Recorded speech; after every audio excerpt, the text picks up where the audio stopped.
आप सभी का मेरे YouTube चैनल रंगी एजुकेशन में हार्दिक स्वागत है। कल हमने राजस्थान के मेले पार्ट नंबर 1 का अध्ययन किया था और आज हम पार्ट नंबर 2 का अध्ययन करेंगे। साथियों, शीर्षक है राजस्थान के मेले। राजस्थान में साथियों बहुत सारे मेले लगते हैं। उनमें सबसे इंपोर्टेंट जो मेला है वो है बाबा रामदेव का मेला। बाबा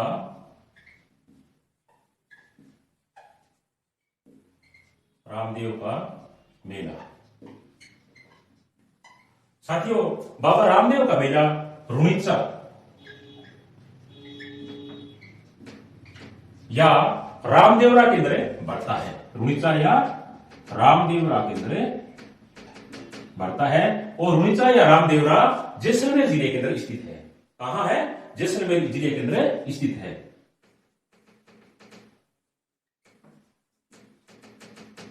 और मेले की बढ़ने की जो तिथि है साथियों वो है भाद्रपद शुक्ला द्वितीया से एकादशी तक। भाद्रपद शुक्ला द्वितीया से एकादशी तक। दोबारा देख लेते हैं। बाबा रामदेव का मेला रुणीचा या रामदेवरा में बढ़ता है, जो कि जैसलमेर जिले के अंदर स्थित है। और इसके बढ़ने की जो तिथि है वो भाद्रपद शुक्ला दूज से एकादशी तक ये मेला है वो बढ़ता है।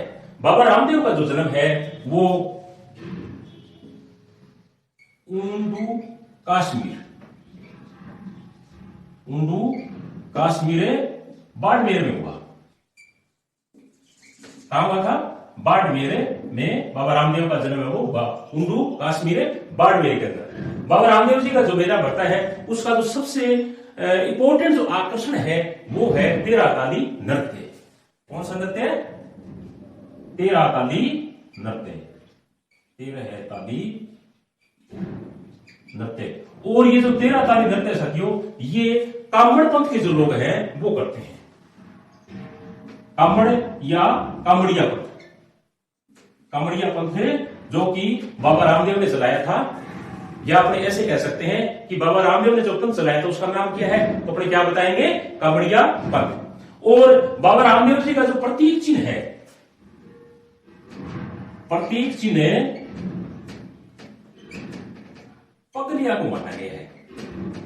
किसको माना गया है? पगलिया।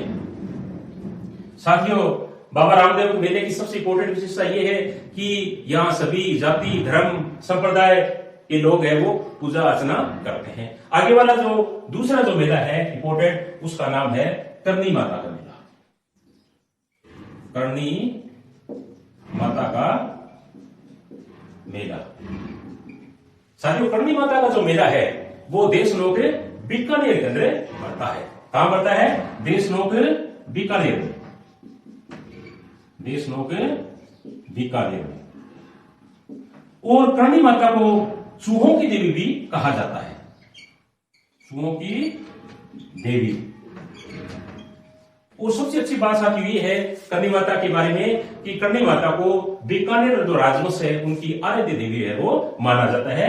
बीकानेर राजवंश की आराध्य देवी। बीकानेर राजवंश की आराध्य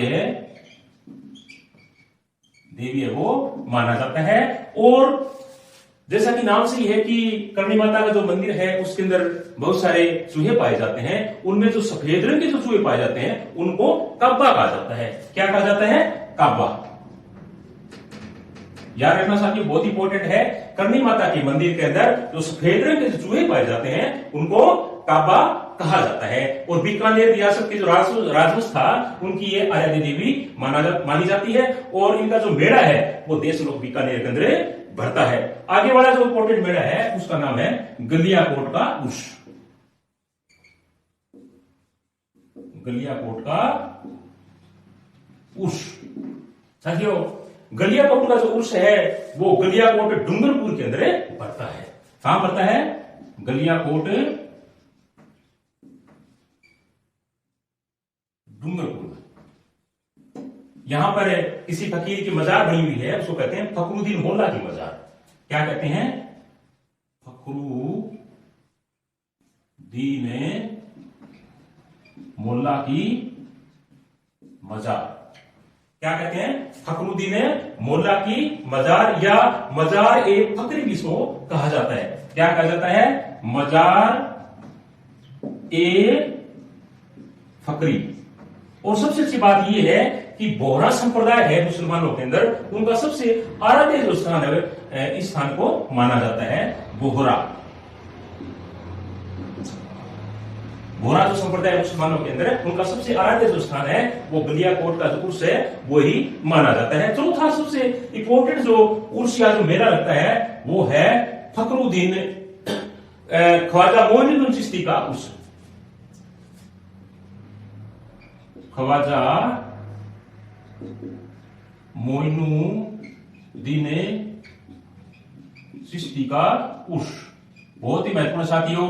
कहते हैं कि ख्वाजा साहब वो ईरान से भारत में आए थे और उसके बाद में अजमेर चले आए, और जहां पर क्या है कि उनकी बहुत बड़ी मजार बनी हुई है अजमेर के अंदर, और अजमेर के अंदर इनका बहुत बड़ा क्या है कि उर्स लगता है रजब माह की पहली से छठी तारीख। कब लगता है? रजब माह की पहली से छठी तारीख को अजमेर के अंदर क्या ख्वाजा साहब का उर्स है वो लगता है। और सबसे इंपॉर्टेंट जो इसकी विशेषता है ख्वाजा साहब के उर्स की वो है सर्वधर्म स्वभाव। सर्वधर्म संभाव।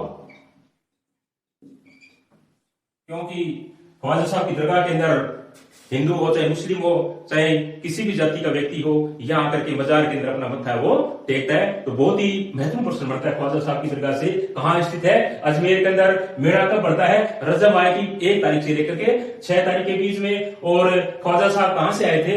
ईरान से भारत के अंदर आए, और भारत में क्या है कि उसके बाद में ये अजमेर में आ गए। आगे वाला जो सबसे इंपॉर्टेंट जो मेला बढ़ता है साथियों वो है गोगा जी का मेला। गोगा जी का मेला। साथियों गोगा जी का एक नाम और भी है, इनको जहार पीर कहा जाता है। क्या कहा जाता है? जहार पीर। गोगा जी का जो जन्म है वो चूरू जिले के ददरियावा गांव में हुआ। जन्मस्थल कहां है? ददरेवा। चूरू जिले का जो एक गांव है ददरेवा, वहां पर क्या है कि गोगा जी का जन्म वो हुआ। गोगा जी का जो मेला है वो भाद्रपद कृष्णा नवमी को पड़ता है। कब पड़ता है? भाद्रपद कृष्णा नवमी को पड़ता है। साथियों गोगा जी का जो मेला है गोगा मेड़ी हनुमानगढ़ के अंदर पड़ता है मुख्य तौर पे। तो यहाँ लगभग 1 महीने के आसपास मेला गोगा जी का पड़ता है। कहते हैं कि गोगा जी ने महमूद गजनवी के साथ में युद्ध किया था। गोगा जी को सांपों का देवता भी माना जाता है। और इसके साथ साथ में गोगा जी की जो पूजा स्थल है या गोगा जी की जो मेड़ी है या जो थान है वो खेजड़ी के वृक्ष के नीचे बना हुआ है। आगे वाले जो इंपोर्टेंट मेला है उनका नाम है तेजा जी का मेला।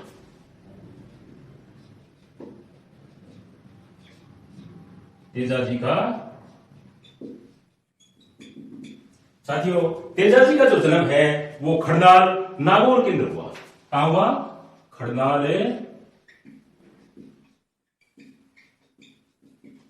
नागौर में। तेजा जी का जन्म कहां हुआ? खड़नाल नागौर के अंदर हुआ। इनको नागों का देवता भी कहा जाता है और इसके साथ साथ में काला व बाला का देवता भी इनको कहते हैं। काला व बाला का देवता तेजा जी को क्या कहते हैं? काला व बाला का देवता और साथ साथ में नागों का देवता। नागों का देवता।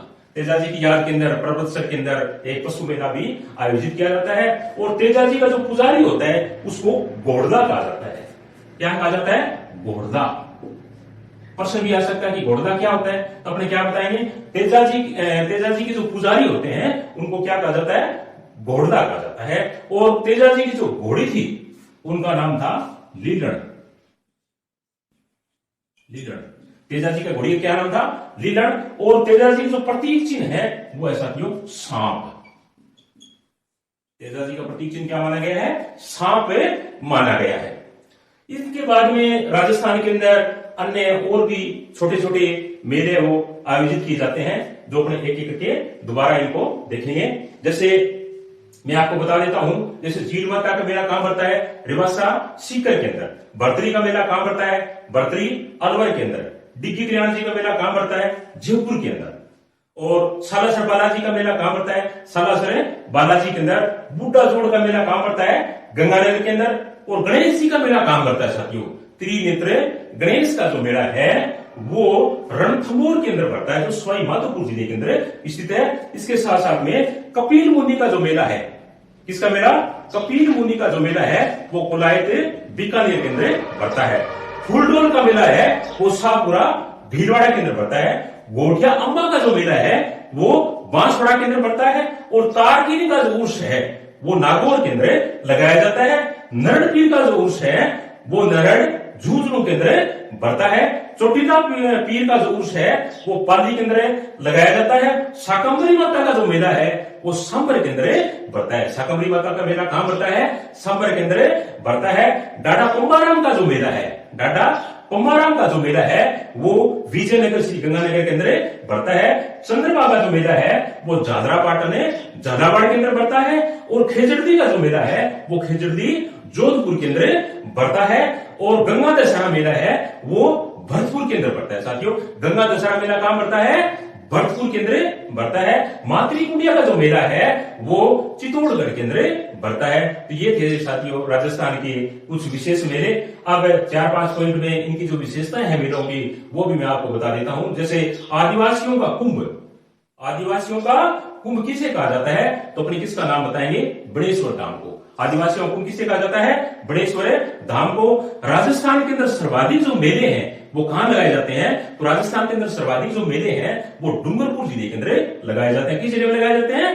डूंगरपुर जिले के अंदर लगाए जाते हैं। सिखों का सबसे बड़ा, अगर राजस्थान में कोई मेला आयोजित होता है तो वो मेला है साहबा का मेला। कहां का मेला?